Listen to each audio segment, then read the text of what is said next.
and welcome everybody. Today's lesson is lesson number 26. Let's just dive into it. My attack thoughts are attacking my invulnerability.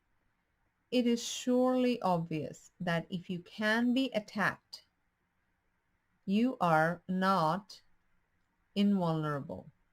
You see attack as a real threat. That is because you believe that you can really attack, and what would have effects through you must also have effects on you. That's interesting. We don't really think about that. We, in our anger or in our moment of, we lash out, we react. And when we do, how much ever the other person is getting hurt or whatever the other person at that moment is going through, we don't realize that that's also the same effect. It's going to come back to you. That's what they call karma. We don't really think about that, but that's a good thought. It is this law that will ultimately save you, but you are misusing it now. You must therefore learn how it can be used for your own best interest rather than against them. That's what we need to do. Yeah. Because your attack thoughts will be projected, you will fear attack. And if you fear attack, you must believe you are not invulnerable. Attack thoughts therefore make you vulnerable in your own mind, which is where attack thoughts are. Attack thoughts and invulnerability cannot be accepted together. They contradict each other. Jesus here is talking in terms of we are spirit, so we are not invulnerable. We are we believe that we are not invulnerable, that these attack thoughts somehow will not affect me, and that we do fear these attack thoughts. We do fear attack thoughts. By that I mean that in some ways, even though we lash out at that very moment, we kind of have a thing in the back of our head going, like a very subtle voice saying, don't do it because, it's going to come back to you. So you don't want that. That is what I meant by it. The idea for today introduces the thought that you always attack yourself first. And we talked about this in many other lessons. We always are attacking ourselves first. We always tell ourselves, we are not good enough. I cannot do that. I cannot do what the other person is doing.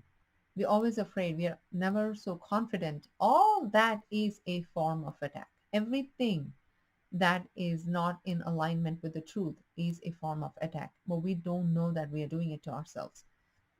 If attack thoughts must entail the belief that you are vulnerable, their effect is to weaken you in your own eyes. Thus, they have attacked your perception of yourself, and because you believe in them, you can no longer believe in yourself. A false image of yourself has come to take the place of what you are. Practice with today's idea will help you to understand the invulnerability. Practice with today's idea will help you to understand that vulnerability or invulnerability is the result of your own thoughts. Nothing except your thoughts can attack you. Nothing except your thoughts can make you think you are vulnerable. And nothing except your thoughts can prove to you this is not so. 6 practice periods are required in applying today's idea. A full 2 minutes should be attempted for each of them, although the time can be reduced to a minute if the discomfort is too great. Do not reduce further. The practice period should begin with repeating the idea for today, then closing your eyes and reviewing the unsolved situations whose outcomes are causing you concern. The concern may take the form of depression, worry, anger, a sense of imposition, fear, foreboding, or preoccupation. Any problem as yet unsettled which tends to recur in your thoughts during the day is a suitable subject. You will not be able to use very many for any one practice period because a longer time than usual should be spent with each one. Today's idea should be applied as follows. First, name the situation I am concerned about. and then go over every possible outcome which has occurred to you in that connection and which has caused you concern, referring to each one quite specifically, saying, I'm afraid blank will happen. If you are not, if you are doing the exercises properly, you should have some 5 or 6 distressing possibilities available for each situation you use, and there may be many more. It is much more helpful to cover a few situations thoroughly than to touch on a larger number. As the number of anticipated outcomes for each situation increases, you will probably find some of them, especially those which occur to you toward the end, less acceptable to you. Try, however, to treat all alike to whatever extent you can. After you have named each outcome of which you are afraid, tell yourself, that thought is an attack upon myself. Conclude each practice period by repeating today's idea once more. It feels like Jesus keeps repeating these lessons. So in lesson number 24, if you recall, I do not perceive my own interests. It's kind of like this, where we are attacking. And here it also brings out a few other things that I thought we are much worried about the outcome, that he talks about the outcome. This is done too in another lesson. This is done for a reason. The reason is he is breaking these things down again and again and again, telling us that it is your thoughts that is causing all the problems and the suffering. There is no suffering required. The course's message is pretty clear. There is no suffering needed. You have to, he's hammering it and bringing it home.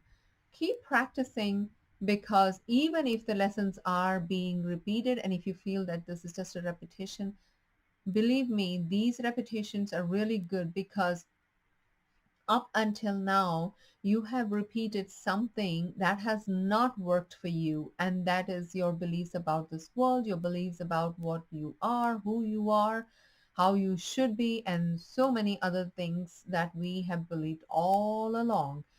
If those things have taken that much time and it has not worked, believe me, these repetitions are beautiful. They practice it as much as you can, because these will break down those beliefs that you had, and it will replace the beautiful thought. And the thought is the truth that you are light, you are love. And that is the whole truth. And when you hold on to that, all the other beliefs not only just fall, the things that you once thought that you held so dearly, you will start feeling so much lighter, so much relief from all this. So keep practicing these lessons, these practical lessons, and keep applying them to your practical life every day. See where you are. Do keep a journal if you want to, and write down your progress. It is really beneficial. So keep practicing. This is your journey. This is your transformation. And you can follow any path that you want. The course is not the only path. The course itself tells you throw the book away. So this is not your only path. With that, I bid you a good day, a great week. I love you all. See you soon.